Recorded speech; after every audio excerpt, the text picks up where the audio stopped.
Oke,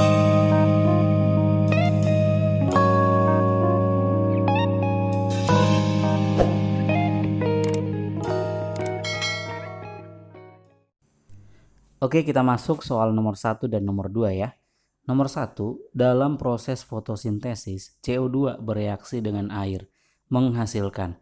Nah, soal nomor 1 ini kan topiknya kan ini kan soalnya mengenai fotosintesis. Jadi sebenarnya udah langsung dapat jawabannya ya. CO2 bereaksi dengan air menghasilkan apa? Berarti CO2 tambah H2O menghasilkan C6H12O6 plus O2. Berarti menghasilkan glukosa dan oksigen. Nah, jawaban yang paling tepat adalah A, oksigen dan glukosa. Kalau yang B, H2O, masa dia menghasilkan air lagi gitu ya, karena kan dia substratnya H2O. Yang C salah, COH, nggak ada COH. Yang D, glukosa dan glukosa, kan nggak mungkin. Berarti jawabannya adalah A. Soal nomor 2, faktor yang tidak memengaruhi fotosintesis yaitu. Berarti fotosintesis itu dipengaruhi oleh siapa aja? Tapi di sini kan yang tidak, berarti yang bukan. Nah, kalau klorofil udah pasti ya. Klorofil udah pasti, karbon dioksida udah pasti, kan CO2 kan substratnya. Suhu bisa, karena suhu itu kan temperatur. Jadi berpengaruh juga ke laju fotosintesisnya. Nah, kalau oksigen kan hasilnya. Jadi oksigen kan hasil, bukan yang mempengaruhi gitu. Oke, berarti jawabannya adalah A, oksigen.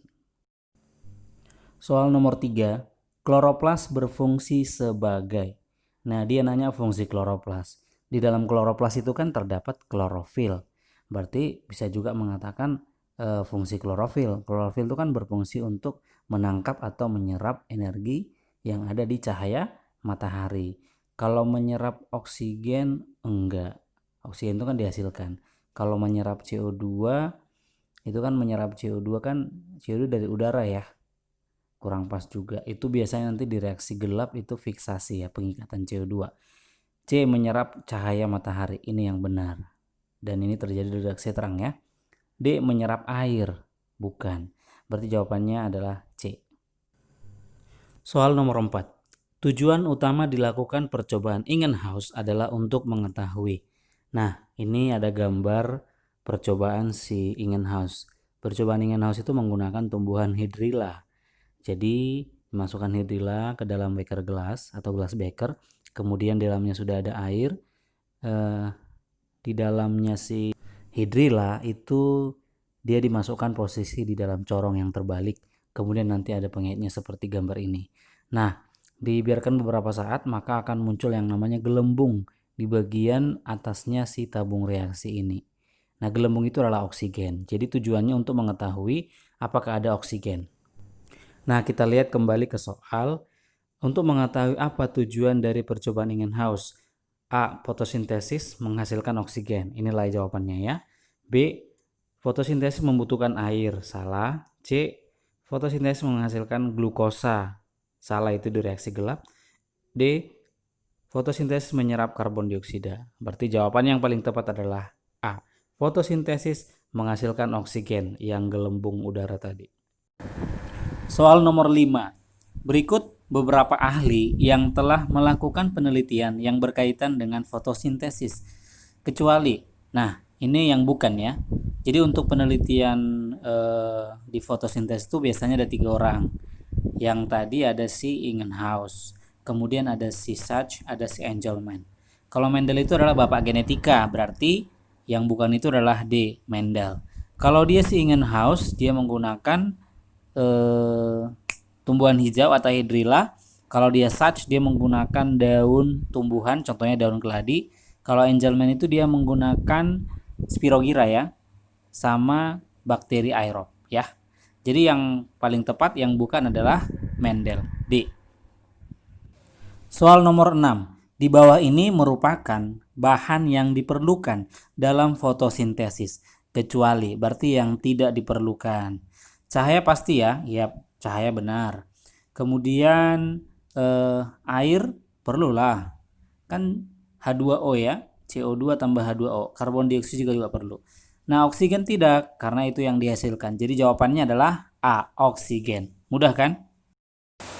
Oke, kita masuk ke soal nomor 7. Peranan penting daun bagi tumbuhan yaitu untuk. Nah, kalau daun kan spesifik untuk proses fotosintesis ya. Berarti jawabannya adalah B, fotosintesis. Soal nomor 8. Oksigen yang dihasilkan dalam proses fotosintesis adalah berasal dari oksigen. Ini sudah ada di video yang sebelumnya ya, di reaksi terang. Di reaksi terang itu ada terjadi yang namanya proses fotolisis, pemecahan air. Jadi oksigen itu diperoleh dari proses fotolisis air atau pemecahan molekul air. Jadi jawabannya A. Mudah kan? Mudah, makanya dipahami materi-materinya atau teorinya supaya bisa menjawab soal dengan benar. Oke, sekarang nomor 9. Klorofil diperlukan daun untuk berfotosintesis sebab klorofil dapat titik-titik. Nah, ini sebenarnya udah ada ya tadi ya di soal nomor berapa ya? Soal sebelumnya. Fungsi klorofil itu adalah menyerap menangkap energi yang berasal dari sinar matahari. Nah, berarti jawabannya adalah C, menyerap energi matahari. Kalau yang A, bereaksi penuh dengan air, enggak. B, menghasilkan oksigen pada reaksinya itu hasil dari fotosintesis. Yang D, mengikat karbon dioksida, itu pekerjaan si RUBP ya, ribulosa bifosfat, itu untuk fiksasi CO2. Jadi jawaban yang paling tepat adalah C, menyerap energi matahari. Oke, sekarang nomor 10. Pada bagian daun terdapat pori-pori untuk pertukaran gas. Yang disebut apa? Ini mudah banget ya, mudah sekali. Ya, untuk pori-pori pertukaran gas itu pada daun disebut dengan stomata atau mulut daun. Ya, kalau phloem dan xilem itu kan jaringan pengangkut ya. Phloem itu mengangkut hasil fotosintesis, xilem itu mengangkut air dan garam-garam mineral. Lentisel itu juga bagian daun ya, tapi bukan untuk pertukaran gas. Oke, jadi jawabannya adalah D, stomata.